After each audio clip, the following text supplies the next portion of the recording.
kasih untuk kembali saya diberikan kepercayaan hadir terlebih lagi untuk menyampaikan firman Tuhan. Kita harus belajar yakini bahwa firman Tuhan itu adalah perkataannya Tuhan yang tidak mungkin salah, yang tidak pernah salah. Sebab kalau kita nggak punya keyakinan seperti itu, percuma kita datang untuk beribadah. Kalau saya, satu-satunya kebenaran yang ada di planet ini adalah firman Tuhan yang tertulis di dalam Alkitab. Buku yang bernama Alkitab isinya adalah kebenaran semua, termasuk titiknya, komanya. Ini penting untuk kita ketahui. Nah, malam ini saya ingin menyampaikan sebuah topik yang berkaitan dengan pemurnian. Hari-hari ini bahkan seterusnya kita sangat berharap terjadinya perbaikan di berbagai tatanan. Kita sangat berharap pandemi ini usai. Itu harapan, nggak salah, nggak dosa. Tetapi kalau ada hal-hal yang muncul yang memang kita tidak suka secara kejiwaan, secara tubuh, tapi itu sudah muncul, saya percaya di dalamnya Allah punya maksud. Kenapa dan mengapa itu ada? Salah satu maksud tujuan adalah untuk memurnikan kita.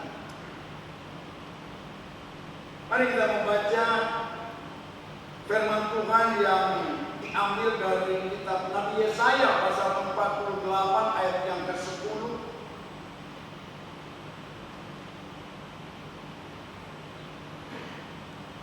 Firman Tuhan akan dibacakan kepada kita semua yang berbunyi sebagai berikut. Sesungguhnya aku telah memurnikan engkau, namun bukan seperti perak, tetapi aku telah menguji engkau dalam dapur kesengsaraan.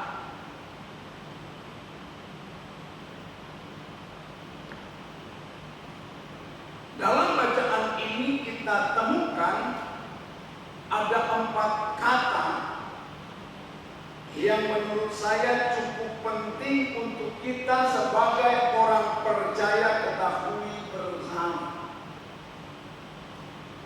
4 kata yang ada di dalam bacaan kita itu, yang pertama kita temukan kata memurnikan, yang kedua kata menguji, yang ketiga ada kata dapur di sana, dan keempat kesengsaraan. 4 kata ini tuh yang agak enak didengar itu cuma dapur. Sebab kalau orang Manado ingat dapur nggak jauh dari makanan. Tapi sisanya yang 3 itu nggak enak, saudara. Nah, keempat kata ini merupakan satu kesatuan yang tidak bisa dipisahkan. Sebab dalam Alkitab kita akan temukan 4 kata ini selalu berdampingan, yang seolah-olah memang nggak bisa terpisah atau dipisahkan satu dengan yang lain. Nah, saudaraku, apa maksud atau makna dari 4 kata ini bagi kita sebagai orang percaya? Apa tujuan Tuhan buat kita sekalian dalam memunculkan 4 kata ini? Mari lebih jauh kita perhatikan Justru saya ingin mengambil dari kata yang enaknya, yang dapur. Nah saudaraku, dalam sebutan Ibrani ternyata dapur ini memiliki arti tungku api.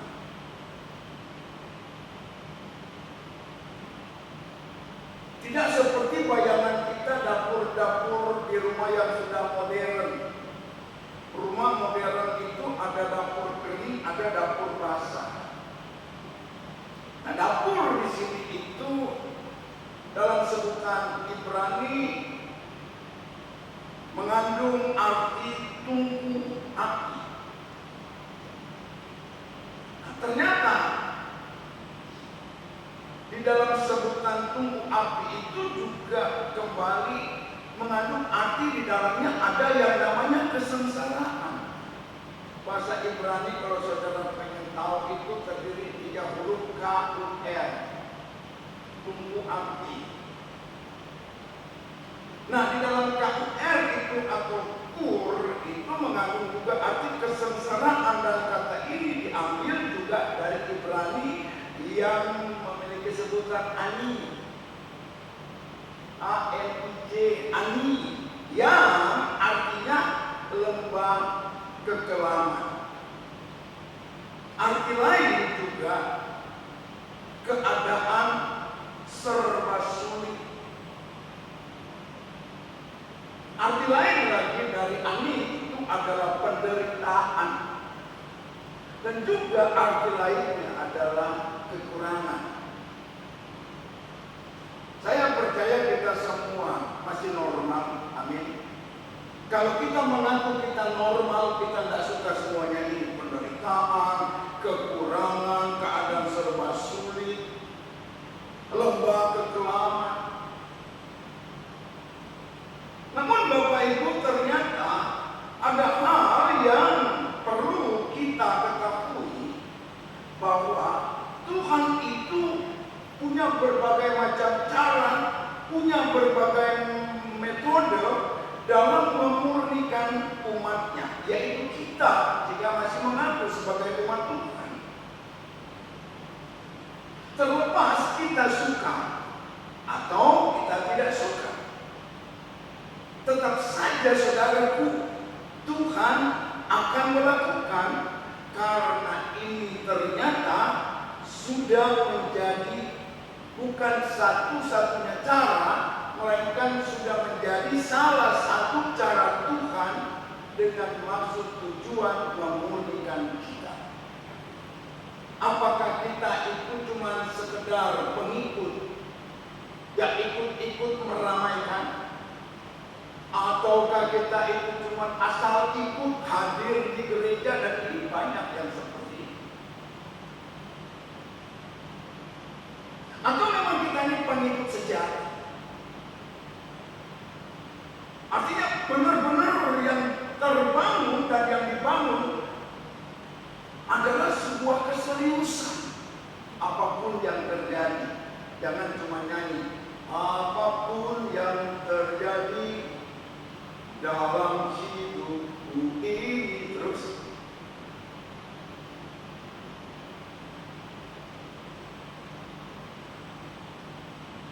jadi ini salah satu cara di dalam Tuhan memurnikan kita, yaitu Tuhan ingin menaikkan kita melalui tungku api.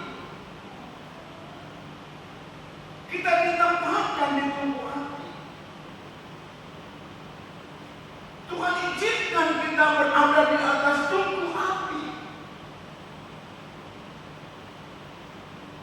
Artinya Tuhan izinkan ada sebuah proses untuk kita tidak bisa menghindar ke kiri atau ke kanan, melainkan melewati yang namanya lembah kekelaman, melewati yang namanya keadaan serba sulit, melewati yang namanya penderitaan, melewati apa yang dikenal dengan kekurangan. Kalau kekurangan nggak usah sebut, karena kita merasa kurang terus, betul? Walaupun mobil sudah 10 masih kurang ajar.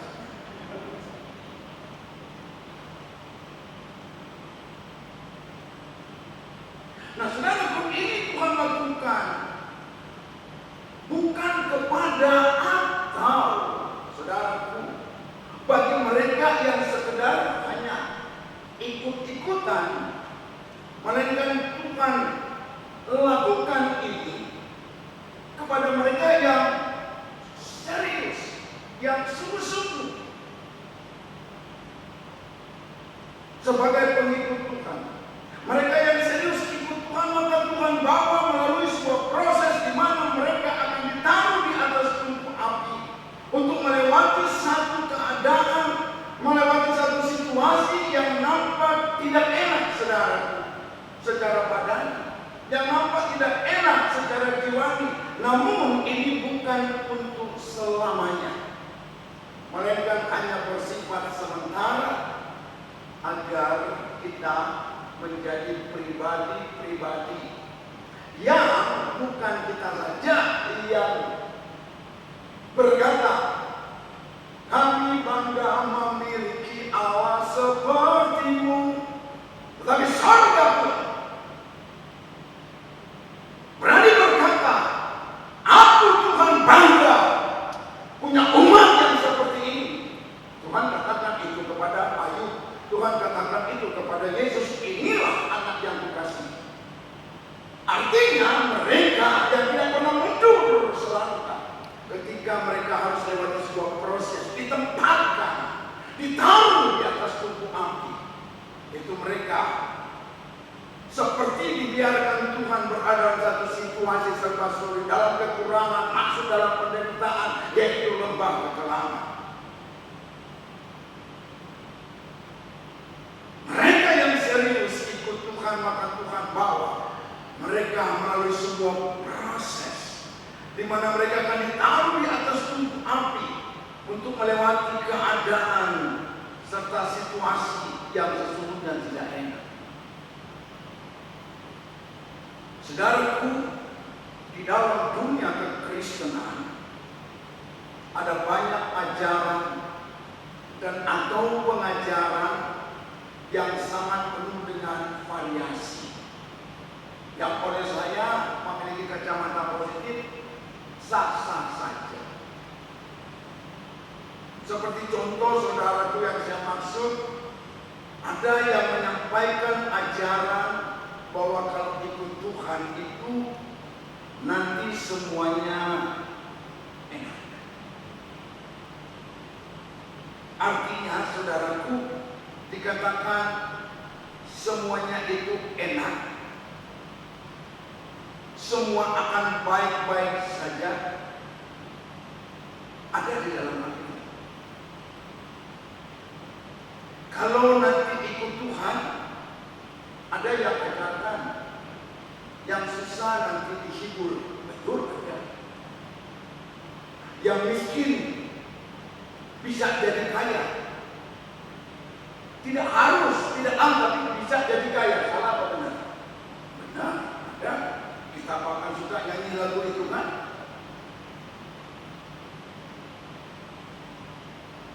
Yang susah dihiburkan, yang kuat tidak jadi lemah, tetapi yang lemah dikuatkan. Salah enggak kalau saya menyebut engkau yang sakit, Tuhan sanggup sembuhkan engkau? Nah ini kan ajaran.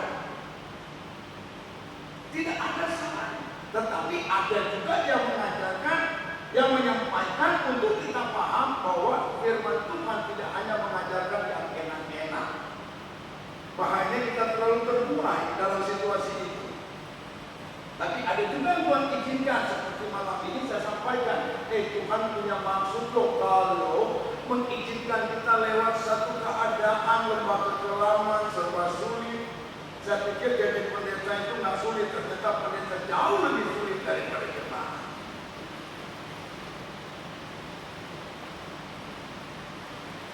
Jemaat susah beban pendeta, pendeta susah belum tentu beban jemaat. Bahkan bisa sebaliknya, salah sendiri.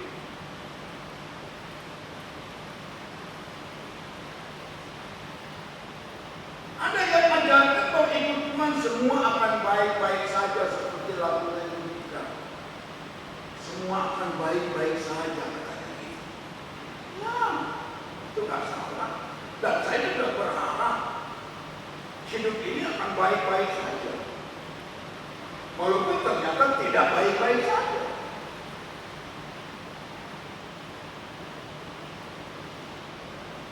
Tapi kalau ada pendeta bilang itu Tuhan semua akan baik-baik saja, ya saya juga ikut berkata Pak, amin, karena saya ingin baik-baik saja.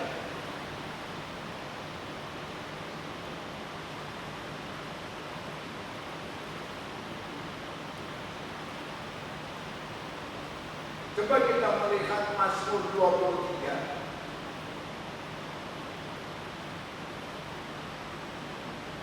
ayat yang keempat. Dibacakanlah kebenaran ini untuk kita semua. Sekalipun aku berjalan dalam lembah kekelaman, aku tidak takut bahaya. Coba kita cermati. Kalau Tuhan tidak akan izinkan untuk umatnya, pemazmur tidak pernah menuliskan ini sebagai bagian pengalaman. Sekalipun aku diizinkan melalui sebuah proses, berada dalam kondisi, berada dalam situasi, di dalam lembah kekelaman, disinilah iman itu harus naik. Aku tidak takut akan bahaya. Salah satu yang pernah alami, saya sebut salah satu dari banyak, lembah kekelaman adalah 3 orang Yahudi yang ada di daerah Babilonia, Sadrak, Mesak, dan Abednego. Bahkan ada 4 dengan rekan mereka yang bernama Daniel. Hanya berbeda kasus, tapi bersama ada dalam lembah kekelaman. Karena iman mereka naik, maka mereka ngomong begini, gak perlu berbasa-basi, gak perlu ancam-ancam atau rayu kami. Perbuat apa yang ingin kalian perbuat, kami tidak pernah akan mundur. Itu proses, itu lembaga kekelaman, itu baru iman yang murni. Kami tidak akan menyembah patung itu, sekalipun di depan mata lembaga kekelaman bahaya mengancam. Dan mereka masuk. Allah buktikan enggak bahwa dia eksis, dan dia tidak sekedar eksis, tapi dia nyatakan bahwa dia bukan Allah yang berkuasa saja, melainkan Allah yang maha kuasa. Amin, Bapak Ibu. Saya katakan haleluya. Ya, dimasukkan mereka. Iman yang murni tidak akan membuat mereka leceh. Tetapi di sanalah nama Tuhan dipermuliakan. Amin. Kaget raja, oh, yang kita masukkan itu cuma 3 loh. Namun kenapa kok kelihatan ada 4? Lalu mereka bilang yang satu dewa yang hebat.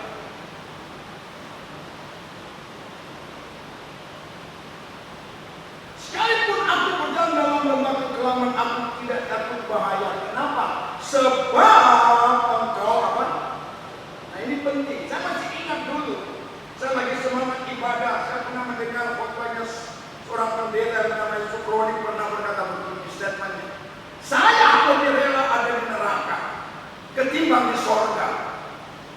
Jika di neraka ternyata ada Tuhan dan di sorga ada setan.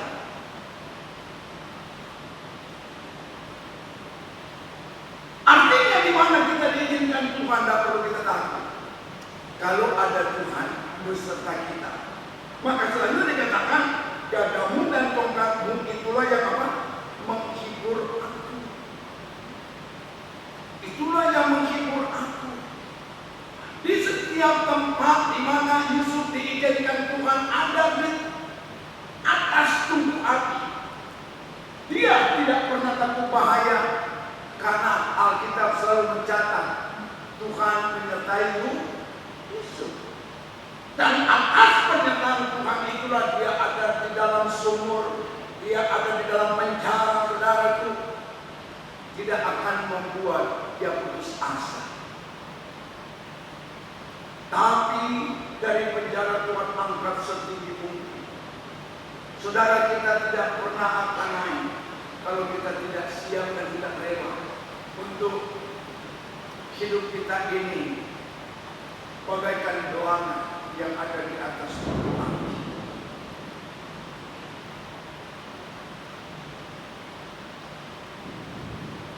Saudara, gelap jawabannya adalah munculnya pengharapan terang itu datang. Kelam jawaban dari harapan kita adalah Tuhan hadir di situ.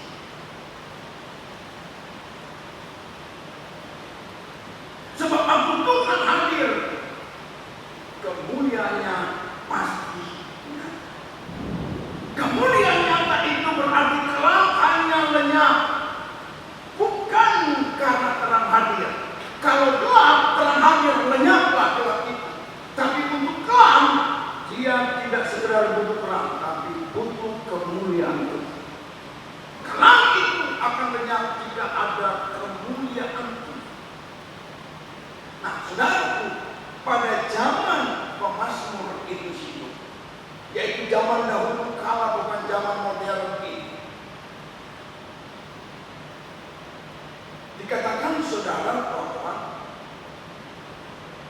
tempat yang disebut lembaga kelaman itu menjadi markas daripada penjahat, daripada pembunuh, daripada pemerkosa, dan berbagai jenis kejahatan.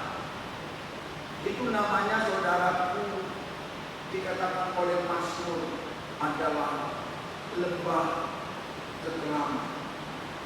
Jadi sekali lagi saya katakan, lembah kekelaman ketika zaman itu adalah tempatnya para penjahat Tuhan. Singkatnya, setiap para berandalan penjahat itu melakukan aksi. Selesai itu mereka lakukan, mereka pergi ke lembaga kelaman. Jadi menggambarkan kalau orang sudah masuk situ, artinya orang itu sudah tidak ada harapan untuk hidup. Karena yang di dalam itu bukan sekedar penjahat kacaan, penjahat abal-abalan, tetapi kelas kakap. Sudah penjahat kelas kakap. Nah, itu menggambarkan bahwa itu bukan tempat yang senang.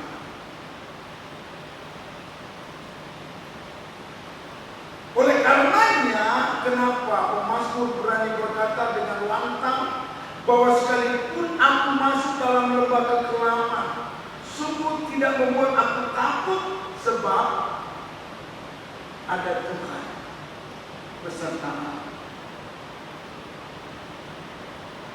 Dan ada banyak hamba Tuhan yang menggambarkan bahwa peristiwa belakangan ini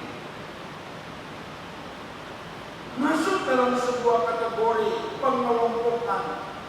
Hadirnya COVID yang berkepanjangan, salah satu bagian yang diterjemahkan, di mana umat Tuhan sedang berada di dalam lembaga ke. Tapi mari kita mau belajar percaya kepada firman Tuhan dan terus percaya dan tetap percaya. Artinya, kalau Tuhan izinkan, kita tidak bisa menghindarinya. Yang setuju boleh katakan amin. Tetapi jika Tuhan tidak izinkan, saya termasuk manusia yang bandel. Sepanjang COVID saya jarang ada di rumah, keluar terus cari kesibukan. Bahkan bandelnya itu diganas karena COVID. Bahkan saya tidak pakai masker. Tapi saya sehat-sehat aja sampai sekarang. Entah bandel itu disengaja terpikir atau tidak, saya juga sudah lupa. Tapi lebih baik saya bilang, saya kenapa ya bandel? Tapi saya juga membuktikan Tuhan tidak izinkan COVID menyentuh saya hingga detik ini. Tapi jika Tuhan izinkan, ya saya nggak usah mengeluh lah, nggak usah komplain lah, nggak usah protes lah, karena Tuhan punya maksud dan tujuan di balik itu semua. Amin. Saya kira Tuhan punya maksud sudah menjadikan saya seorang Buddha. Bangga sih, agak bangga, karena di mana-mana mereka bilang itu pendeta duren. Kalau saya nggak jadi Buddha kan nggak pernah ada istilah duren gitu kan. Setelah ada Buddha, maka saya agak bangga sedikit lah untuk itu. Saya pikir Buddha yang udah tua begini sudah gak banyak yang mau, banyak yang mau. Sampai saya bingung ini. Saya kalau menikah lagi cepet-cepet, aduh banyak banget sombongnya. Cuman saya masih termakan omongan saya. Itu satu. Kedua, omongan istri saya. Itu yang lebih terngiang-ngiang. Saudara pernah dengar istri saya dulu pernah khotbah bilang begini. Siapa yang menikah dengan Maudi? Boleh nggak keluar sedikit? Soalnya nggak pakai masker. Siapa yang menikah dengan Maudi cuma dua. Kalau nggak teguh, gila.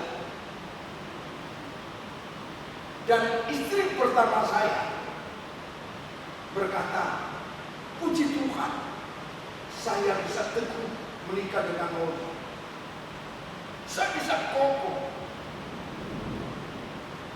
Saya takut nanti kalau menikah. Istri kedua saya gila. Nah ini yang membuat kasihankan anak orang. Menikah untuk bahagia betul, menikah untuk harmoni, tapi ya mungkin kelakuan saya.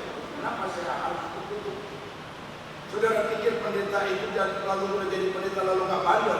Kadang-kadang dari baik jadi pendeta lebih bandel, karena belum pernah bandel. Bisa saja. Saya sih udah bandel duluan, makanya istri saya bilang mau cerai nggak bisa, sudah terlanjur menikah ya sudah bertahan. Sepertinya dia menggambarkan menikah dengan Naomi, seorang perempuan sedang berada dalam lembaga kelama. Tapi seorang Esther yang tidak pernah takut karena dia berkata ada Tuhan beserta dengan dia. Makanya dia sampai meninggal berbagai penyakit diizinkan Tuhan, dia tidak pernah untuk mengeluh. Tuhan izinkan. Saya bangga pernah punya istri yang membangun iman yang murni sampai pada ajalnya. Lembaga keramat itu terberat pada kali itu. Yang melakukan tingkat kejahatan. Wow, sulit dibayangkan.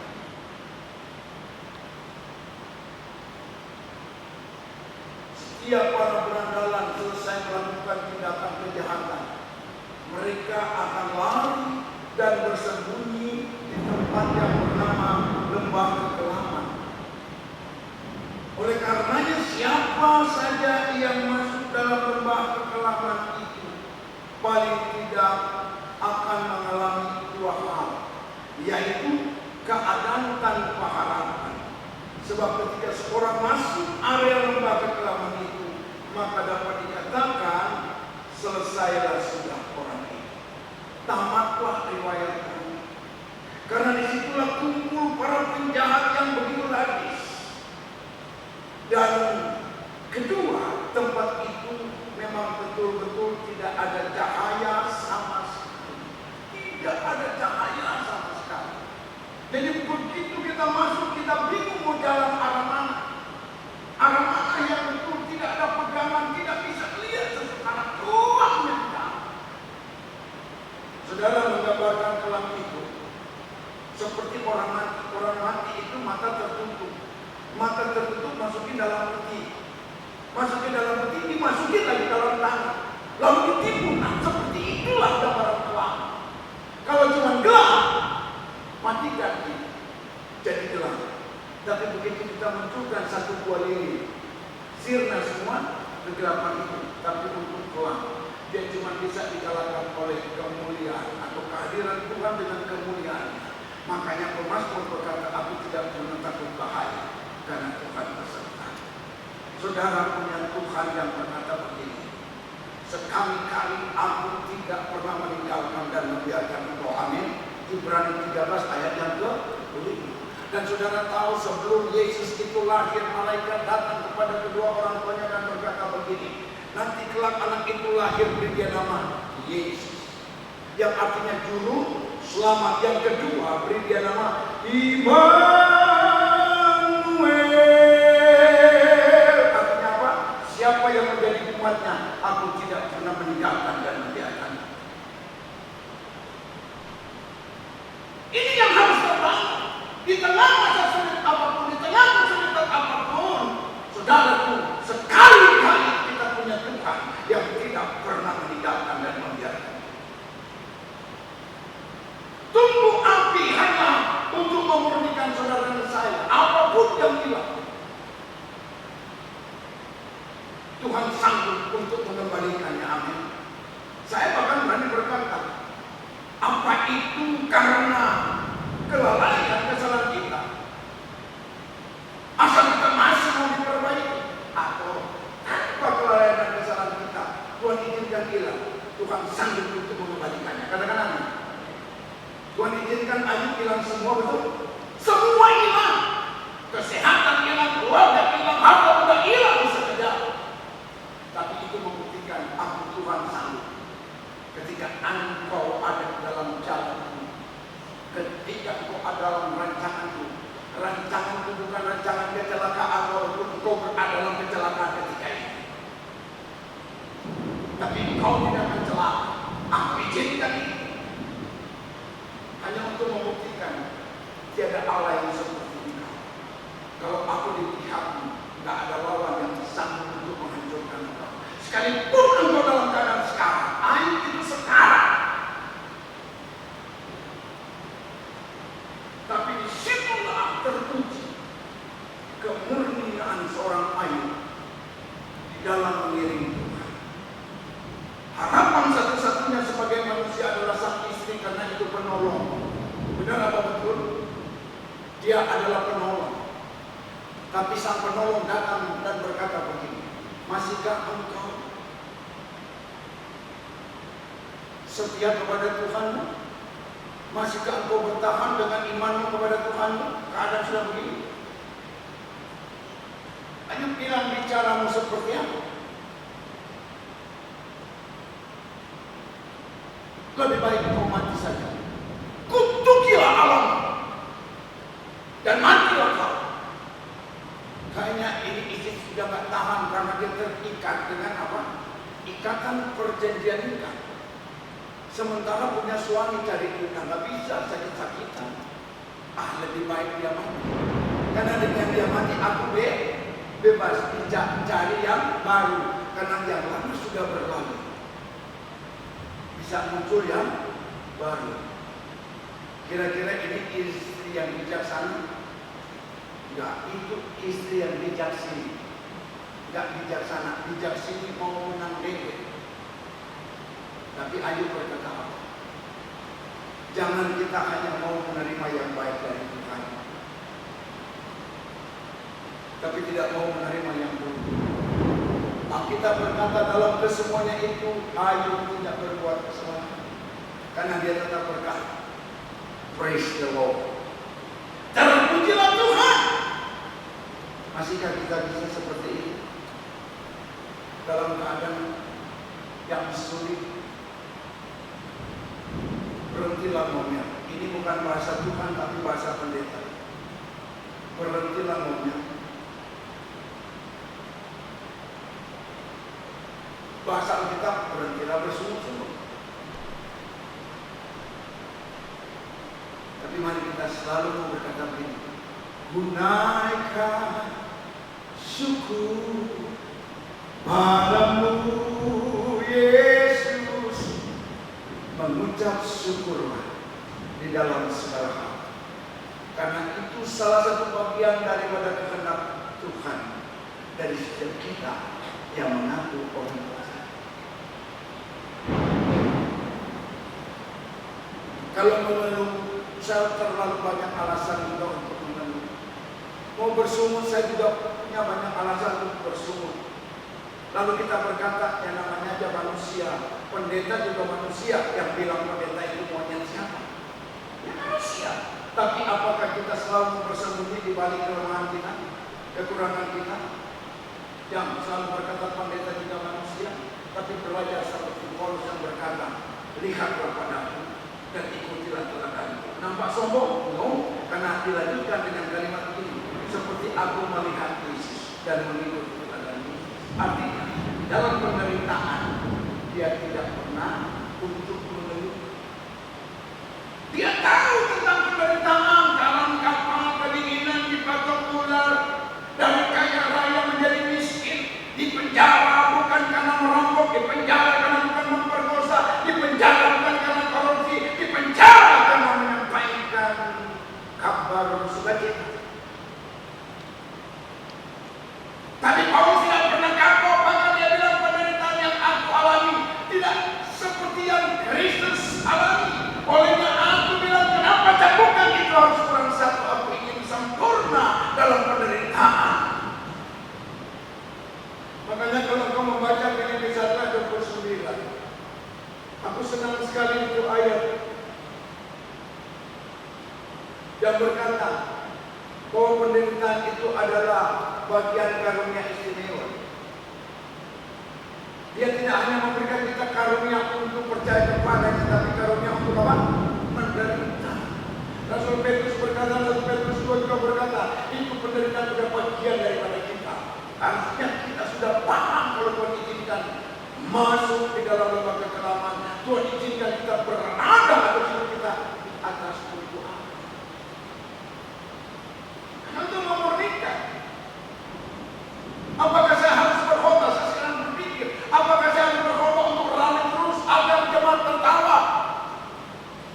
Sudah bukan waktunya lagi kita mendengar khotbah untuk membuat kita tertawa, terbahak-bahak, terkekeh-kekeh. Karena itu cobaan untuk pendeta. Gua demen kalau dia yang khotbah. Lalu yang lain gak demen. Iya, bikin malu. Apalagi hujan-hujan begini.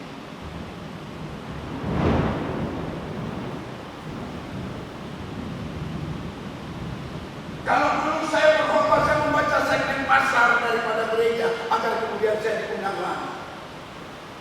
Tapi setelah saya merewind, kenapa ini saya lebih disukai? Karena dia tidak banyak untuk menyampaikan firman yang kadarnya kecil, tetapi humornya yang gede.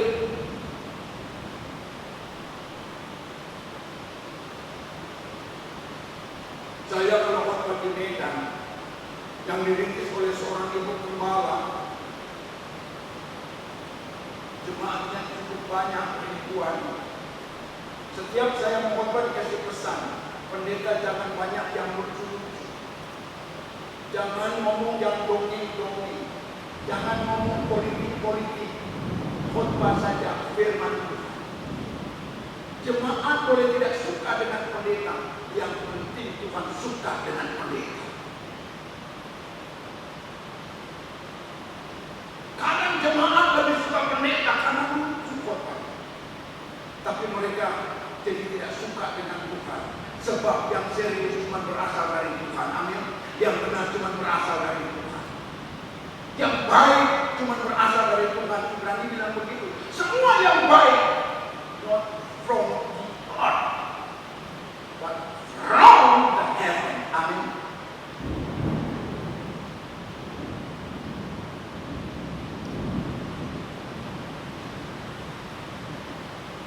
Jikalau Tuhan izinkan kita masuk berada di dalam situasi lembah kekelaman, tidak bermaksud untuk mencelakakan kita, tetapi justru Tuhan ingin melakukan dua hal, yaitu membuat kita menjadi pribadi yang terpuji dan menjadi pribadi yang murni, mengiringi Tuhan sampai pada akhir langkah kita.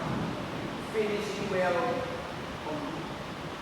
Kalau finishing well pasti happy. Gak error. Kita tahu semua ayat ini. Saudaraku, di dalamnya Tuhan turut mengerjakannya. Di dalamnya Tuhan turut bekerja. Roma 8 ayat 28.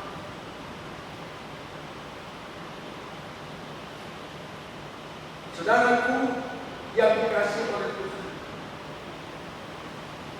kesulitan tidak boleh menghentikan perjalanan iman kita. Kesulitan harusnya mempertegas bahwa Tuhan ada di setiap tempat. Jangan kalau kita mengalami kebaikan demi kebaikan lalu kita bilang, oh puji Tuhan karena Tuhan sayang sama saya. Lalu mereka yang tidak sedang mengalami yang baik, lalu kita dapat berkata Tuhan tidak sedang memperhatikan yang belum tentu. Di dalam setiap keadaan selalu di sana ada Tuhan. Amin.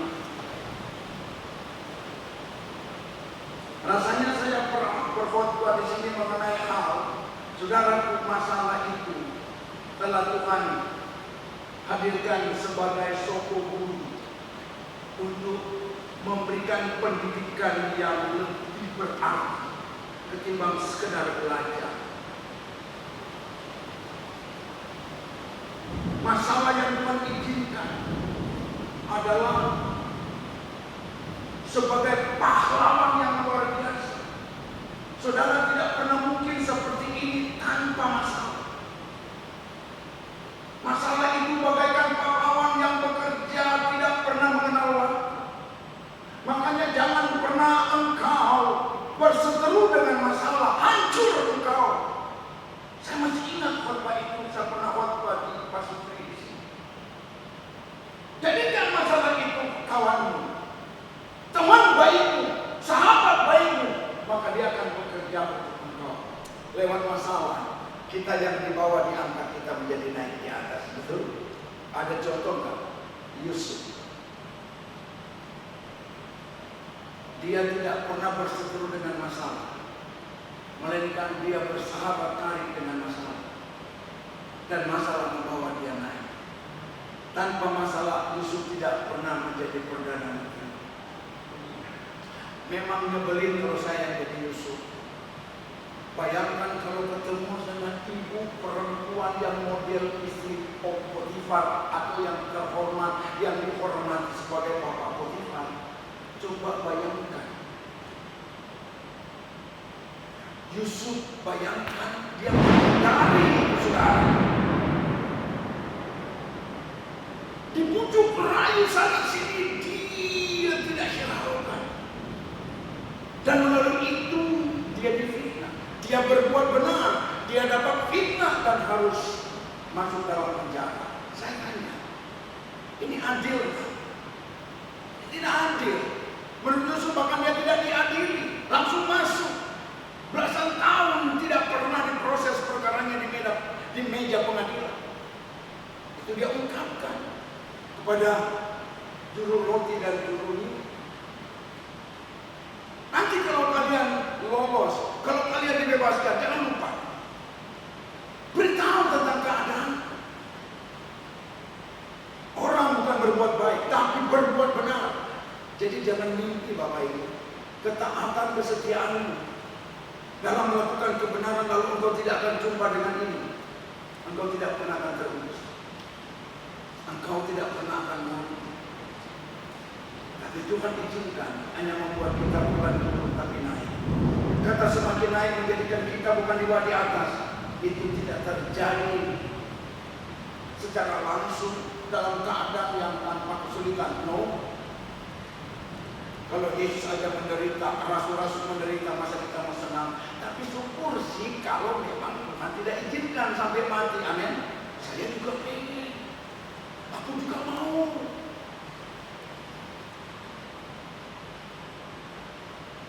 Tapi kalau kita belajar, siapa yang gak gedek, siapa yang gak marah, abang-abangku sendiri menjerumuskan aku. Tapi kalau kita masuk dalam rencana Tuhan, saya selalu beritahu, Allah tidak pernah kehilangan metode menolong kita. Amin. Yusuf itu sudah sejengkal dengan kematian, tapi cara Tuhan itu luar biasa. Begitu kakak-kakak lihat dia, langsung vonis yang sudah diberikan kepada Yusuf sebagai fatwa. Yusuf itu nggak layak hidup, harus mati.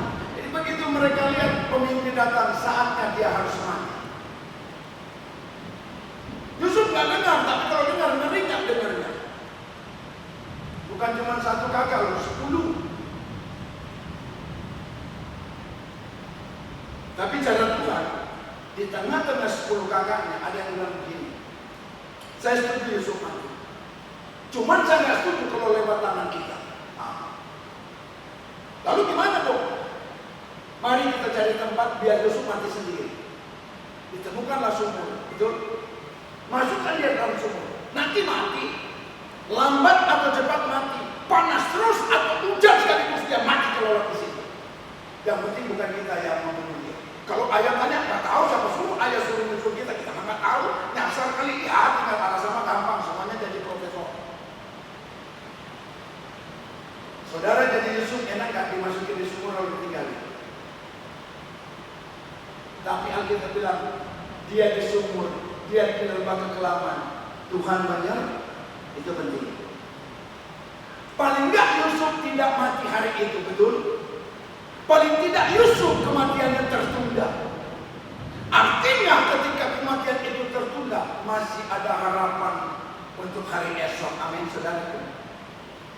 Lagi mereka berjalan ketemu dengan rombongan, katakan saja musafir. Lalu timbul ide baru. BTW, daripada kita pulang tanpa cuan, bagaimana kalau kita jual Yusuf? Nanti matinya jauh dari kita, gak akan ketahuan.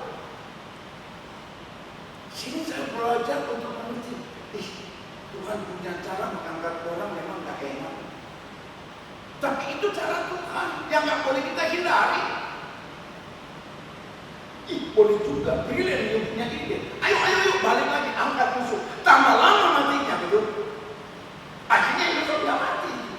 Kalau mau lama bener, diangkatlah Yusuf, dijual. Mereka senang nggak ketemu Yusuf lagi, dan lebih senang mendapat duit. Enak gak punya abang model begini? Pergi Yusuf cuma pergi, melihat dengan hati yang pedih, bukan sedih, pedih. Kenapa aku dilahirkan di tengah-tengah abang-abang yang model begini? Emang si saya lain ibu, tapi bapaknya kan satu. Kok tega? Saya paling bontot, paling kecil, bukannya disayang begini. Sampai jadi besi, jadi buta. Dia tidak pernah protes. Tuhan punya cara. Saudara, ada lagu ini. Terkadang kita merasa tak ada jalan terbuka, tak ada lagi waktu, terlambat sudah. Selanjutnya, Tuhan tak pernah berdusta. And then, Dia selalu pegang janjinya. Ini mari kita perhatikan. Dia selalu pegang janji. Janji Tuhan bukan janji manusia. Bilangan berkata Allah bukan manusia, sehingga ia berdusta. Masakan dia berfirman lalu tidak apa? Menggenapi. Dia memberi visi lewat mimpi. Selama kita ada di dalam rencana, selama kita ada di dalam jalan, pasti di depan hanya ada satu. Go. Amin. Amin. Pergi dia ke Mesir. Dibeli oleh keluarga Potifar. Ternyata hubungan malangnya belum usai. Masih terus berlanjut. Serial penderitaan Yusuf masih terus berlanjut. Tapi akhirnya seperti Paulus berkata, aku mencapai garis finish. Karena aku dapat menyelesaikan pertandingan dengan baik. Jangan cuma sekedar berada-ada di pertandingan. Jika Allah izinkan kita harus bertanding, bertarunglah sesuai dengan aturan. Ada Allah di dalam, difitnah oleh tante Potifar, tapi dia harus bersyukur kepada tante Potifar yang seperti itu. Memfitnah aku. Kalau saya jadi tante Potifar, ketika Yusuf jadi perdana menteri, ketika saya jadi Om Potifar, saat Yusuf jadi perdana menteri, aku pasti gemetar. Tapi Yusuf adalah anak Tuhan yang murni. Tak pernah dia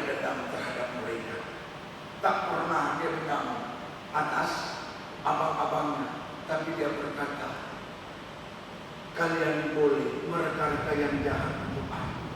Tetapi Tuhan membuatnya menjadi baik untuk memelihara kalian. Tuhan membuat aku mendahului kalian ada di sini. Hai anak-anak Israel, saudara, kita juga umat Tuhan. Amin. Mari kita lihat setiap situasi dengan kacamata tidak positif saja, tapi dari kacamata kebenaran. Cukup dong ikut ibadah pasutri, ikut ibadah raya, ibadah apa lagi? Kalau cuma gitu-gitu, ada masalah mengeluh, ada masalah komplain, ada masalah protes. Mungkin saya bilang, enggak saya ibadah dah. Bukan hak Bapak melarang. Saya nggak melarang, menghimbau, menasihati. Udah ngapain ibadah kalau gitu-gitu terus?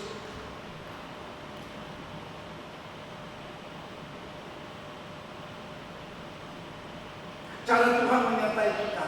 Saya akan akhiri khotbah ini. Coba kita lihat Yesaya 45.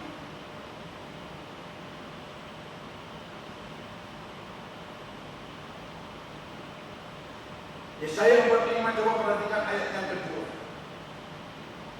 Ini cara penyertaan Tuhan yang benar. Penyertaan dia tidak boleh ada di samping, kiri dan kanan, apalagi di belakang. Dia harus ada di depan kita. Yang setuju boleh katakan haleluya. Aku sendiri hendak berjalan di depanmu dan hendak meratakan gunung. Jadi masalah itu kadang diibaratkan gunung. Seperti dalam perjalanan siar Daud, dia berkata begini, pemazmur bilang,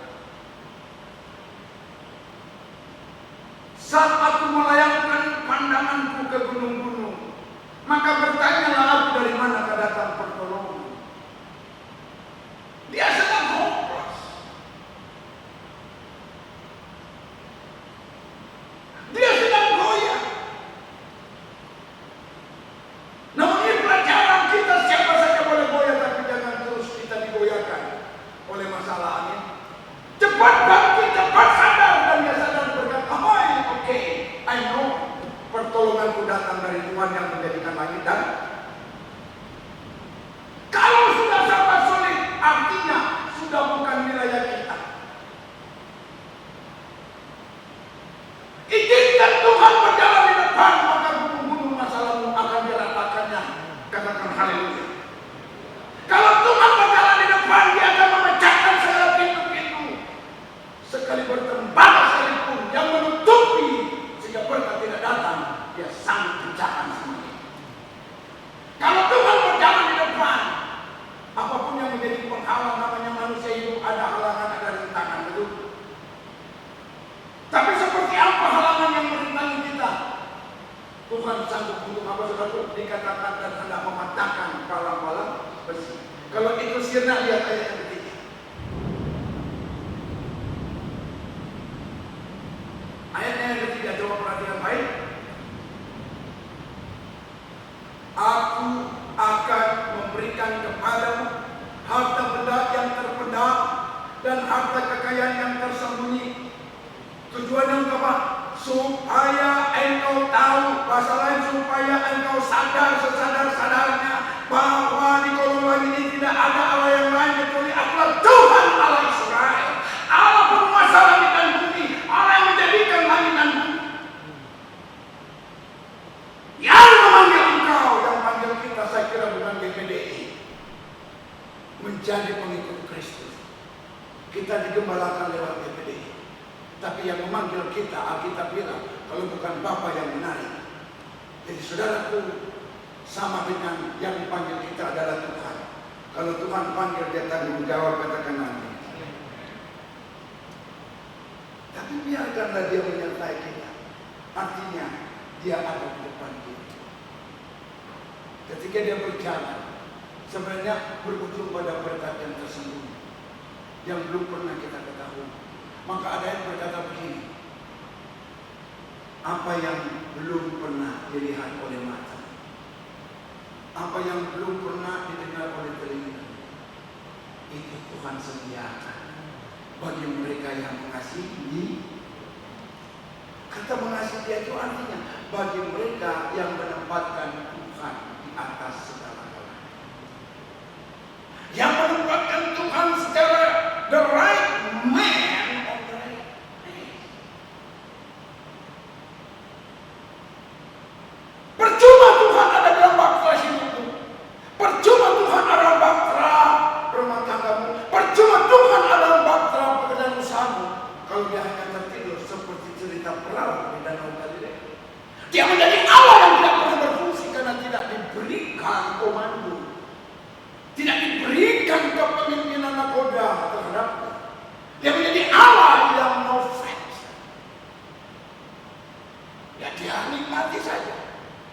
Nah ini pelajaran untuk murid sadar membangunkan Yesus dan berkata, apakah engkau inginkan kami binasa? Oh no.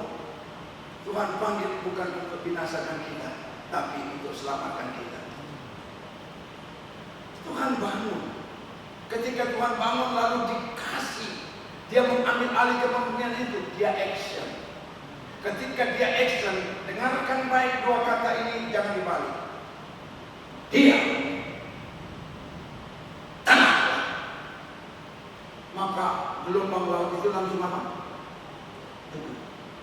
Artinya sederhana. Mau Tuhan menyertai, berdiam diri di kakinya. Hidupmu tidak akan kacau, tapi hidupnya akan tenang. Hanya dekat Allahku, rasa tenang hatiku. Kau sertai langkahku sepanjang. Amin. Amin. Izinkan Tuhan sertai hidupmu. Dia ada. Sekalipun kita ada dalam lemah kekelaman, tidak membuat kita terpuruk, tapi dia akan membuat kita naik. Naik dan terus naik. Sekali lagi ada kesaksian Nabi Musa, hopeless menghadapi rakyat. Ketika berada di pihak Firaun, ingat peristiwa itu, ingat kisah itu. Semua cuma bisa menyalahkan Musa. Kan kami sudah bilang Pak Musa, nggak usah ajak-ajak kami, biarkanlah kami sebagai budak. Daripada engkau bawa untuk menguburkan kami di padang gurun ini yang katanya mau pergi ke tanah yang begini dan begini. Ketika masalah datang, orang kadang yang imannya goyah, yang tidak murni, cuma bisa saling menyalahkan. Jangan menjadi istri yang cuma salahkan suami, dan jangan menjadi suami yang cuma salahkan istri. Saudara, tapi jadilah seperti Musa. Dia tahu yang panggil dan suruh dia pimpin Israel adalah Tuhan. Jadi yang panggil engkau dan saya adalah Tuhan. Jadi jawaban atas masalah adalah Tuhan. Dia Allah yang bertanggung jawab. Katakan haleluya. Maka Musa tidak menaruh harap kepada mereka, tidak mengandalkan mereka. Tapi apa yang dikatakan Musa? Berserulah pada Yesus, Dia akan angkat beban hidupmu. Amin. Percaya dan berharap padanya. Ketika Musa berseru, ketika Musa mengangkat tangan dan berseru, surga ambil alih dan bertindak. Musa, apa yang ada di tanganmu? Modal tongkat. Hadapkan ke laut. Dia Allah yang tidak hanya mampu membuka jalan. Kalau membuka berarti jalan itu sudah tapi dia Allah yang tidak hanya membuka, tapi membuat dari tidak ada jalan menjadi ada. Mana ada jalan di tengah laut? Yang bikin cuma Tuhan. Mana ada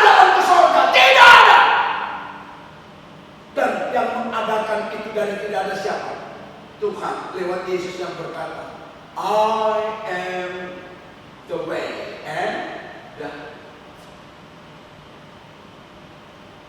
Itulah Tuhanmu. Jangan terpuruk oleh masalah. Jangan pernah cemas yang berlebihan. Jangan pernah takut yang berlebihan. Rasa takut wajar, jangan berlebihan. Karena ada Tuhan. Katakan Dia tongkat dari God yang menyertai kita. Kiranya penyampaian firman ini tidak sekedar mencerahkan saudara dan saya, sekaligus membekali kita untuk menjalani kehidupan yang jangan pernah berharap akan baik semua. Karena Tuhan tidak pernah selalu menyediakan jalan yang indah-indah adalah kemenangan, tapi Dia selalu memberikan jaminan. Amin. Kata pemazmur, sekalipun aku berjalan dalam lembah kegelapan, aku tidak takut bahaya. Tuhan